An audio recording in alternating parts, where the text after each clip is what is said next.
In yet another major success in the ongoing battle against Naxalism, a General Secretary rank leader of the Maoists, Basav Raju, was killed along with 26 others in a major operation conducted by the Chhattisgarh police in the Abujmar area.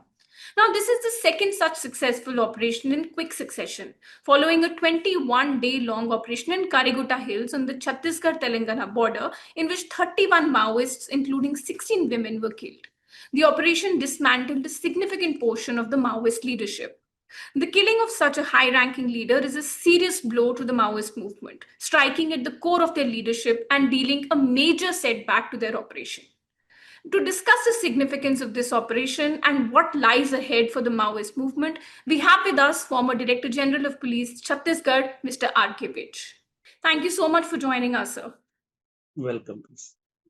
So, if I could start with how significant is this operation by the Chhattisgarh police? There have been several such operations in the past. In fact, we've been seeing in quick succession they've been happening, and the Maoist leadership is being targeted in most of these operations. So, if you could just give our viewers an overview of the significance of such operations and what it means for the movement.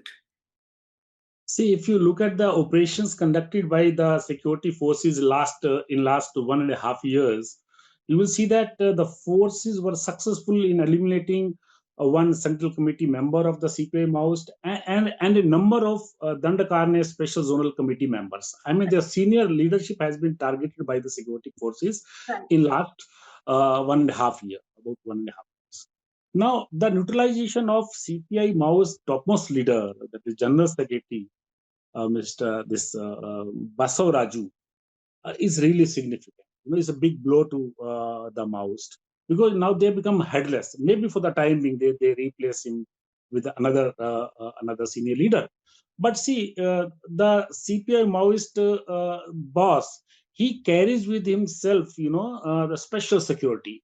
He carries with him a PLGA company, in this case, a company number 7, this is called CC Protection Company, Central Committee Member Protection Company. And wherever he goes, the local formations, maybe the platoon and the area committee member, they also protect the senior leader. So they have a hell lot of security with them. Now, if the security of CPI Maoist topmost leader is breached, right, you can think of what must be the thinking process of the other leaders and the impact on the junior cadres. So I think this is quite significant success for the forces and a big blow to the CPI Maoist organization. So, sir, does this actually leave the movement leaderless? Like you said, that he was one of the biggest leaders. Somebody else might just fill in his shoes. But then, if it definitely is a significant blow, does it also hasten the collapse of Naxalism?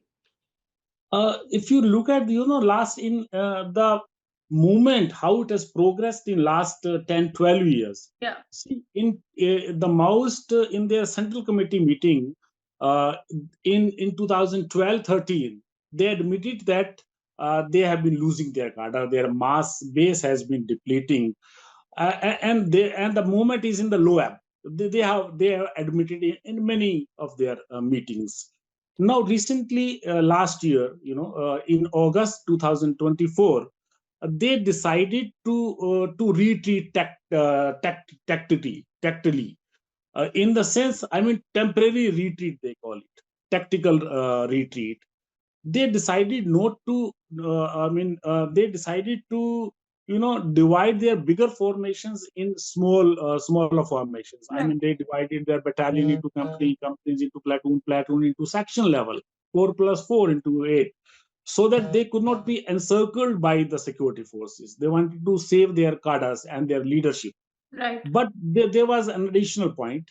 They still decided to attack the forces. That was their decision, the Politburo's decision, that they will attack the forces wherever the forces are weak. Means when they are retreating after any operation, or maybe they attack one of the flanks of the security forces. So wherever possible, they were trying to attack forces also. In the last 1.5 year, last year we lost about 9 or so Jawans in one of the blasts. So they were still trying to do that.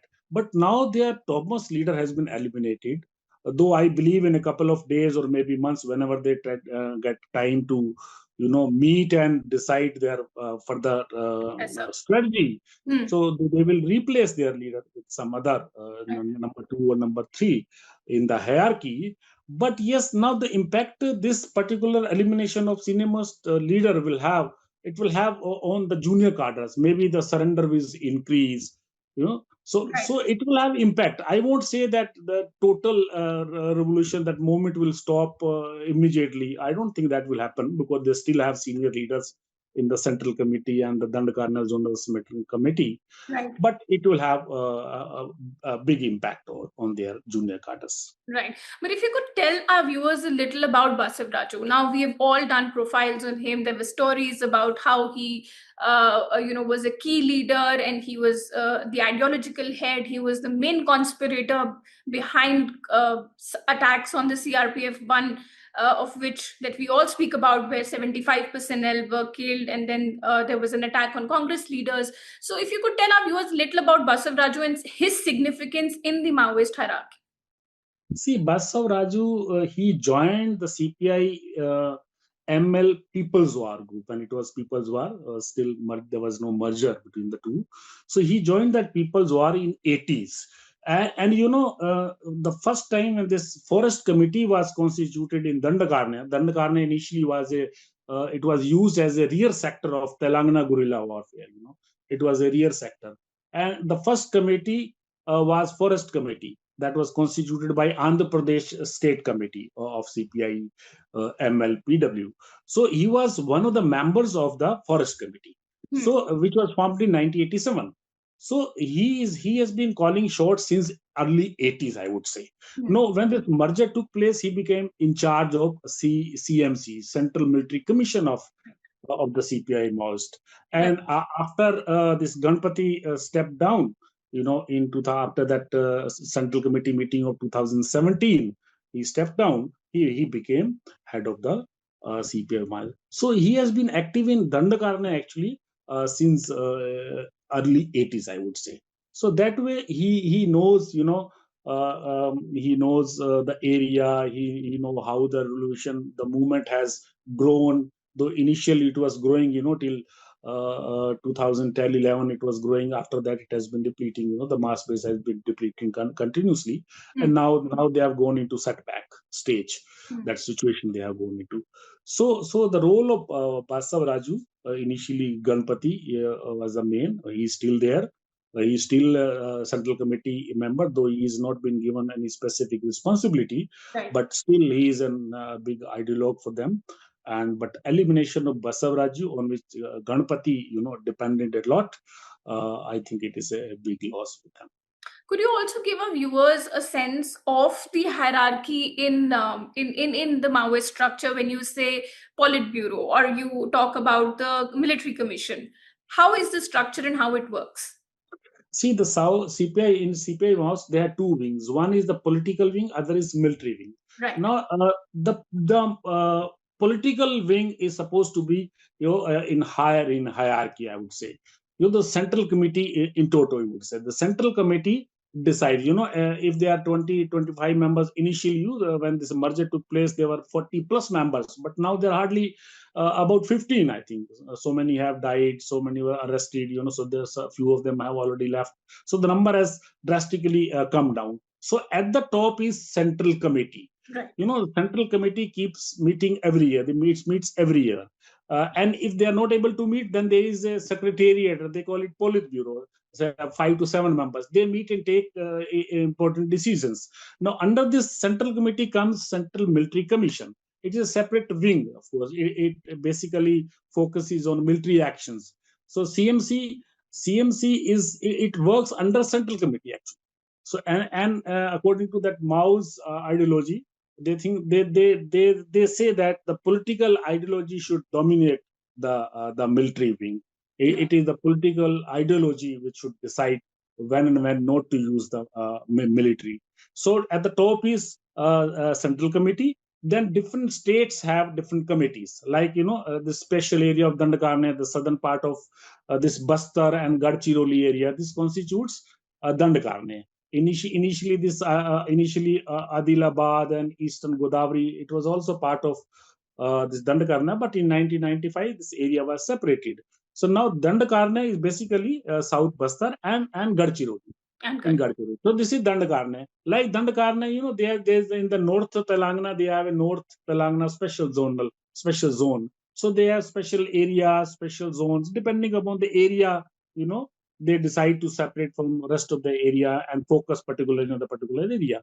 So after that CC, you have that special zonal committees depending upon the zone. Like in Dandakarna, you have special zonal committee, right? Then that special area is divided into various divisions. Like in under this Dandakarna, there are 9 divisions. 2 divisions come under this Gadchiroli districts, north and south, and there are 7 divisions in Dandakarna in Chhattisgarh. So there are total 9 divisions. Under each division comes a few area committees, 2 to 4 area committees. And under these area committees, you have LOS and LGS, like local organization squads and local guerrilla squads. And below this, you have party cells. At the village level, you have party cells. I mean, if you have 3 to 5 party members, you constitute a cell, and then you organize various mass organizations. So at the village level, you have party cells. At the top, in the state or special area, you have a special zonal committee. And still at highest level, you have central committee. Right. So that is the hierarchy. Right. Thank you. Similarly, Thank you so there much is for hierarchy. making it clear, because everybody is talking about these terms. So I thought it's important for to explain to our viewers what is the significance of each step. So coming back to the big operation that we saw yesterday, you have been the Director General of Chhattisgarh Police. Could you tell us a little about the operational and tactical challenges a team faces on the ground? Because this involves a very difficult terrain. Such operations, very important is good intelligence inputs.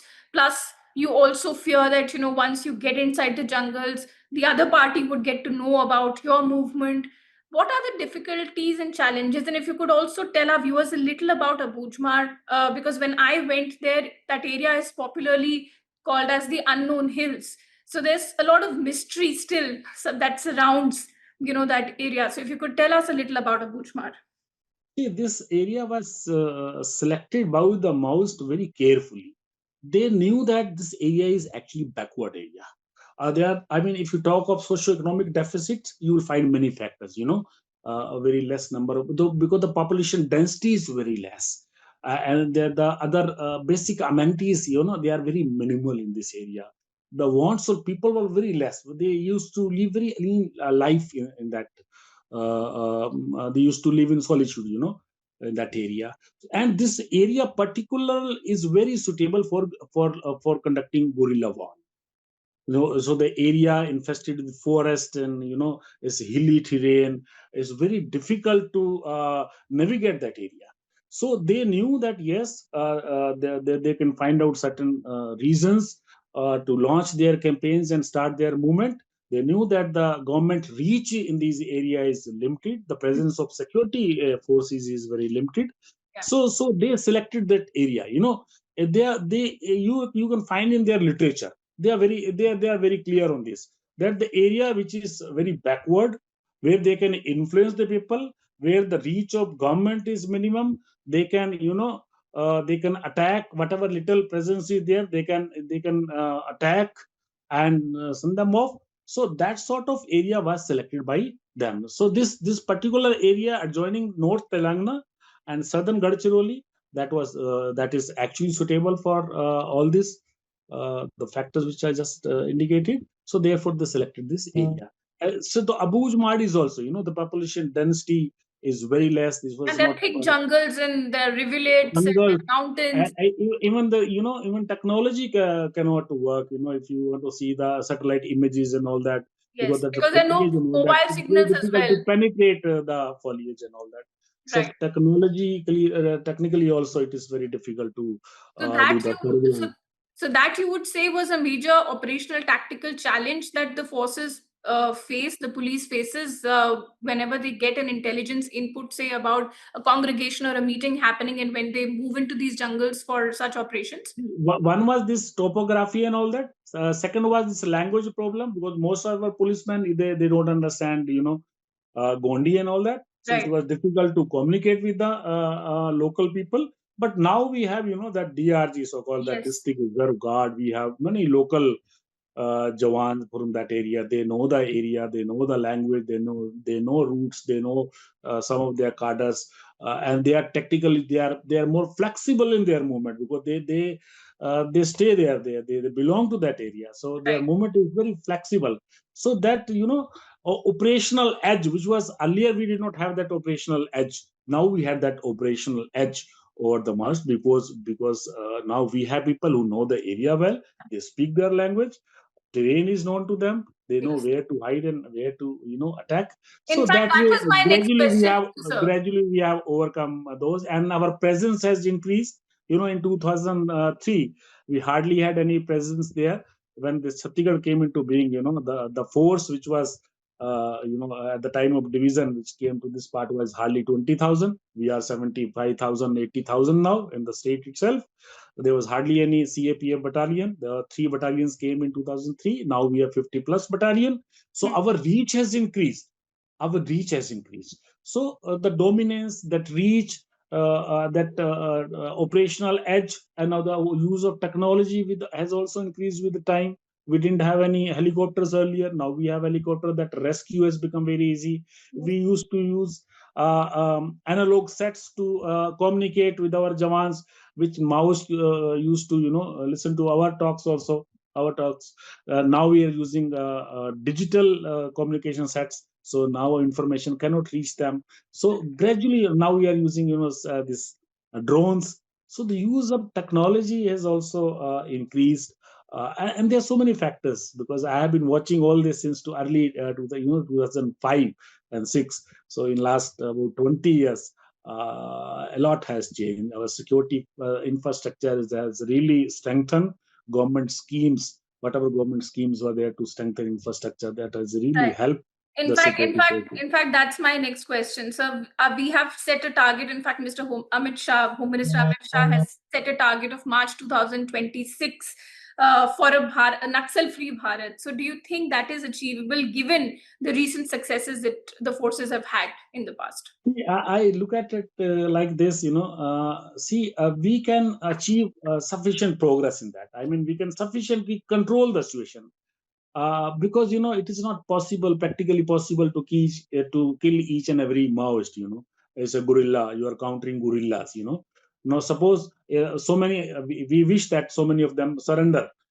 Now see, if you look at this particular operation where this Maoist leader has been killed, now what option do they have? They have already written 4 or 5 letters asking government to start peace dialogue, which the government has not agreed, on any sort of conditional talks. Government has not agreed. So their frustration has manifested in writing so many letters. Even yesterday, they issued one letter for those peace talks. Now, what option do they have? One, they will replace the leader, and they may continue with their movement for some more time. Second is they decide to, announce that unilateral ceasefire. What I am expecting. I mean, because they know that now they cannot win this war. The security forces are really have dominated the area, and they are suffering. The Maoists have been suffering losses for last about 2 years. So now, though they know that they are in defensive mode, and so I believe they go for that unilateral ceasefire, and a government agrees to that, and something better comes Or out of it. surrenders, But etc. otherwise, I would say, if they decide to continue with this war for some more time, so definitely by next year, by March 2026, I believe we will be able to sufficiently control the situation, because we already moved ahead. There are hardly security vacuums left now. It is only southern part of that Bijapur, that Pamed area, and some pockets of Abuzmar, which are beyond our reach, but not beyond our operational reach. beyond Right. our that permanent establishment sort of camp and all that. But Right. otherwise, we can reach any nook and corner of our state now. Right. So I think it's a question of only time. Right. But so, what is your assessment of what is really currently working for the security forces in these Naxal affected areas? Because we did a detailed report on how these police posts are now being formed and created in places that were earlier inaccessible. Then there's the last mile connectivity of roads that has happened. Then a lot of government schemes have started reaching the interiors of these places, which was unheard of before. So, what do you think is actually working towards this goal of Naxal free So Bharat in these there, affected areas? there are three, four factors. Few I already mentioned, I'll just repeat. But at the top, I would say is the political will to fight, Okay. Now the central government and the state government both are on the same page. Right. They have decided to end this. Now when center and state forces they are together, they are on the same page. You know that the coordination between the forces automatically increases. The deployment, redeployment, moving together in less time. Acting on actionable intelligence, it becomes much quicker and better. Hmm. So that political will has really generated many advantages, Hmm. I would say. Second, like I mentioned, we had the DRG. Gradually the strength of DRG increased. We have now Bastar fighters also. It is a name given to the local forces So these only. are people who are actually either surrendered Maoists or the No, no, no, no, no, no, tribals. no. Let me clarify. DRG is not all of them are not from the surrender cadres. It is a sanctioned government, is a government sanctioned force. Hmm. Government sanction district reserve guards means you can recruit from local areas. There are Right. some exemptions given. Otherwise, everyone can apply, in the state. So governor came out with a notification that yet only locals can come and join the forces, so that they don't ask for transfer out of that Bastar immediately after getting recruited and all that. They work there for there. So most of them are the locals, the local youth. Yes, few surrender cadres that we have a policy of surrender and rehabilitation. Few of them who help in operations and they are good enough, their conduct is good. There's a policy, you have to look for their conduct, watch their conduct for minimum 6 months, what type of offenses and all that they committed, what sympathetic view can be taken by the government. So depending on that, few are with the forces, few of them. Okay. So few of the surrender cadres which was suitable for the police, and others that directly recruited Jawans. Right. So this DRG is not only surrender cadres like it has been, generally Portrayed. into the media. It's not like that. So it a mix of two. More of them are from the regular force. Right. So DRG. So second, this DRG and Bastar fighter made a lot of difference Right. in operations. And third, I told you is that yes, use of technology with time and gradually increase of forces. Like I told you earlier, there were a few battalions. Now every year, if the forces are coming, the number of forces, and you are moving forward, establishing new camps. When you establish a new camp, your vulnerability of that operations becomes less. You have to move, you have to walk lesser distance if you don't have camps, in the remotest area. And if you have to walk a long distance, your movement itself becomes very vulnerable. When you're retreating after the operation, you become vulnerable. They get chance to attack you. So when you have camps in forward areas, so it becomes easy for you. There, if you have so many launching pads, it's easy to send rescue party. It is easy to become Gharao the Maoist. So all these factors, what I think are responsible for all these successes. But so, what has been done differently in the last 5-6 years? Would you also credit that to political will? Yes, political will and the police leadership. These are two things. And actually, all these factors have contributed. What I have told you, moving forward, particularly taking, sitting on even the remote locations, occupying new areas. That has also helped. The areas that Puvarti village that Hidma belongs to used to attack, the Tekalguda. Now we have police camps over there. We have camps near that Gadchiroli border. In the Abuj Mad, we have reached right up to the corner. So moving forward quickly, occupying the areas where they used to dominate or rule the area there, and their that revolutionary people's council, that Jantana Sakar, has become dysfunctional. Hmm. Their network, their recruitment has come down. So if there is no recruitment, there are no more people are leaving. So the formation, the size of the formations also decreased. Right. So there are multiple reasons, Yes. For the forces. Right. So, but what are your suggestions going ahead? Should the pace of operations be the same? You're saying recruitment is less, forward posts have been created in many of the strongholds. What is the strategy that the forces should now stick to ensure that this doesn't lose steam and, this doesn't go back to where it was and this just keeps moving forward? See, one is that we need to continue our operation, that aggressive operations should continue. No, second is the areas where, now with the area which have been occupied by the security forces, those must be substituted by administrative and political. Those vacuums must be filled by administrative other factors, Right. We cannot afford to leave this area like that.